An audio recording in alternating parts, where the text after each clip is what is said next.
Hi, everyone, and thanks so much for coming back for the last in our series about becoming love. Today, I'm going to talk to you about receiving love, much more difficult than the other ones. We often have a hard time receiving love because deep down inside, we don't think that we deserve it. We push people away. We put walls up we don't trust. We don't want to be vulnerable because we'll get hurt. And that's why we put the walls up. Women often have a hard time allowing men to physically love us. We push that away as well.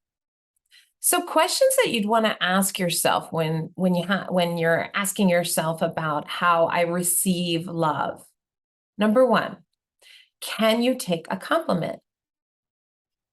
When someone Well, let me back up for a second. Can you take a compliment? Meaning, if I say to you, wow, you look so pretty today, is your answer like, oh, not really? Or no, I don't? Or, well, you look really pretty too. Owning a compliment would be like, thank you. I appreciate that. Can you do that? Can you accept a compliment?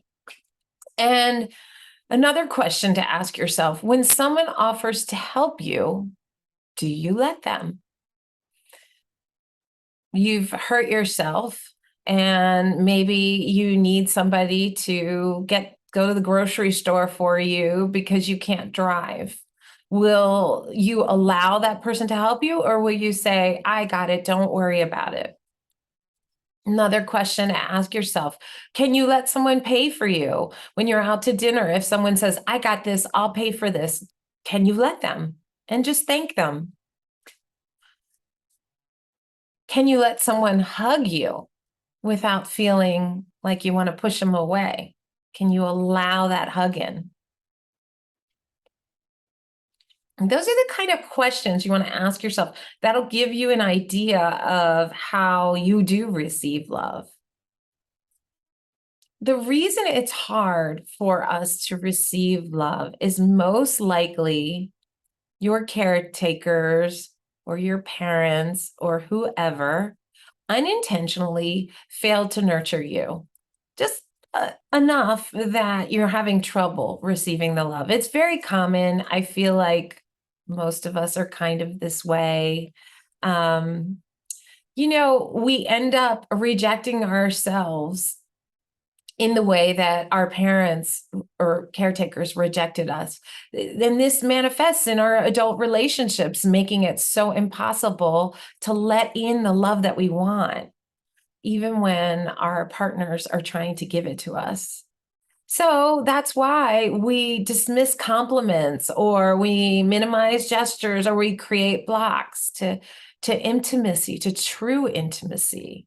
We'll feel guilty if someone does something nice for us. You didn't have to do that. That's the kind of stuff we'll say.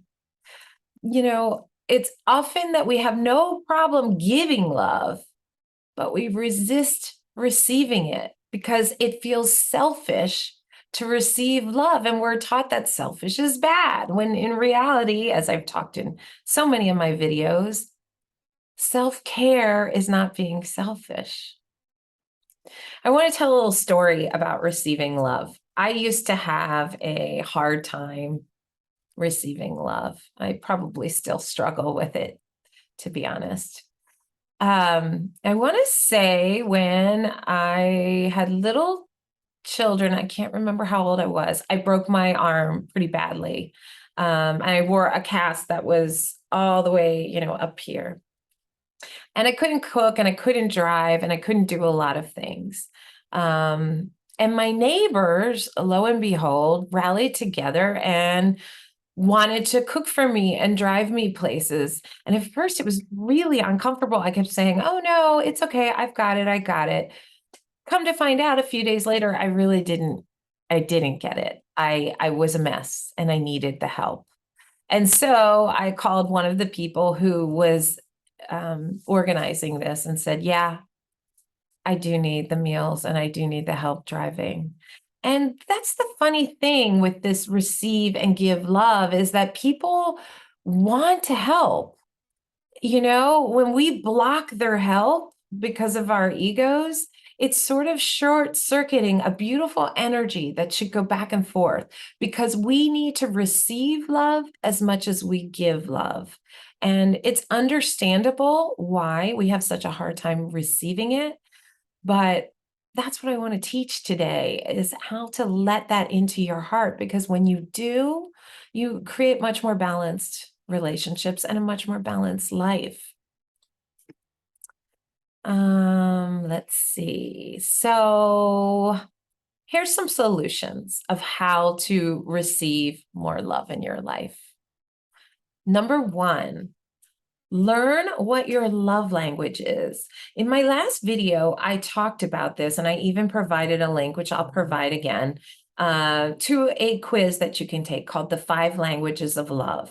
And it's basically that every person has a unique language for how they express and how they experience love. And in my last video, I was teaching you to learn that so you would know how to give love to your partner, because maybe he or she wants it in a different way than how you would want love. So in this video now, it's important to get familiar with how you receive love and what you need.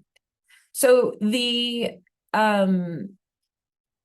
language for experiencing love are physical touch, words of affirmation, quality time, acts of service, and receiving gifts. Once again, physical touch, words of affirmation, quality time, acts of service, and receiving gifts. So you want to take that quiz, find out how you feel loved, and then you can teach your partner or your close friends how they can love you. It helps you to communicate what's important for your emotional needs. Okay, number 2, be a little selfish. Again, I can't stand that word, so I call it self-care, but be a little selfish. Use a little self-care. We have so many negative emotions associated with being selfish, but selfish is self-care, and ultimately it will help bring your needs that are being unmet and develop into a healthy balance. Self-care is not being selfish. Number 3, practice communicating your needs. Don't assume that your partner speaks your language. Don't assume that they know how you feel.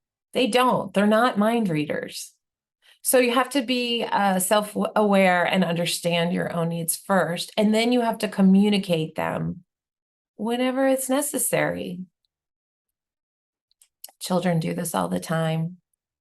Animals do this non-verbally. Okay, number 4, accept that you're worthy. And that's probably the toughest thing to do. It's not easy to change your inner voice when it's what you've believed all your life. You believe that you're not worthy. But take a step back and observe your emotions. When receiving love makes you feel uncomfortable, and notice them, understand them, and tell yourself at that moment that you're worthy of love.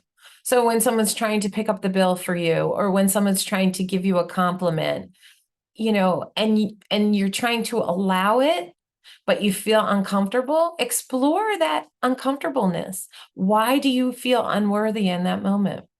And then tell yourself, I am worthy of love. Number 5, open yourself up to vulnerability. Most of us have a deep fear of intimacy, and it's due to our past trauma. So we put up these walls to protect ourselves, and this keeps us from receiving love, by blocking intimacy. And that's why oftentimes women or other, could be men, could be anyone, prevent physical affection coming their way. Because when you show your true self to someone, it can be terrifying. You're very vulnerable. You're very open. But being vulnerable helps us to accept ourselves fully and also brings the other person so much closer. Everyone appreciates someone that's vulnerable. What's hard is when people act like everything's fine and everything's perfect, and they don't show that side of themselves. We connect more in humanity when we're vulnerable. We always need this balance of give and receive. If you're giving too much and not receiving enough, then there becomes a blockage in you. So that's the point of learning how to receive love, is to create that balance. I have two other possible solutions of how to receive love.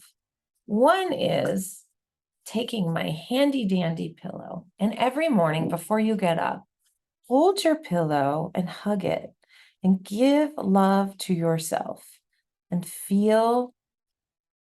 just hold this pillow and just focus on your heart and send your love to yourself. And you only need to stay here a few moments before you'll sort of feel like a connection. And once you feel that connection, maybe you'll even see your child self come up, your little girl, your little boy, and hug it.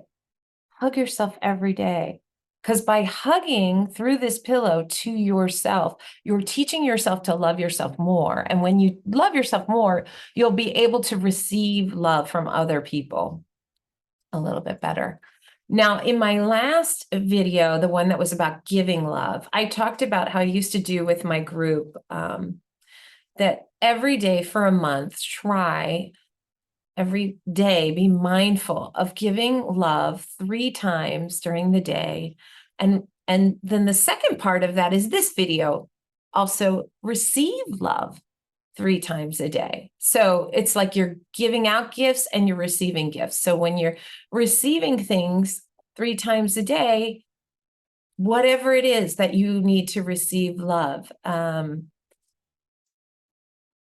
taking a bath, allowing someone to pay the bill, allowing someone to hold a door when somebody asks, do you need help? Saying yes, but keeping it in the forefront of your mind that we need to give and receive in the same way. So if it's really unbalanced, you become a martyr. And I mean, nobody really likes that. And it doesn't feel good in you. So do yourself a favor, allow people to give to you. They want to give in the same way you want to give. And when you allow it in, your heart opens 1,000-fold. So try it out. I will have a link again to the 5 love languages so you can take the quiz and figure out what your love language is. Thank you for joining me on this love series. Would love to hear what you thought of it, what could be improved, and where I should go next, what I should talk about next. Thanks so much for joining me, guys. I do love you.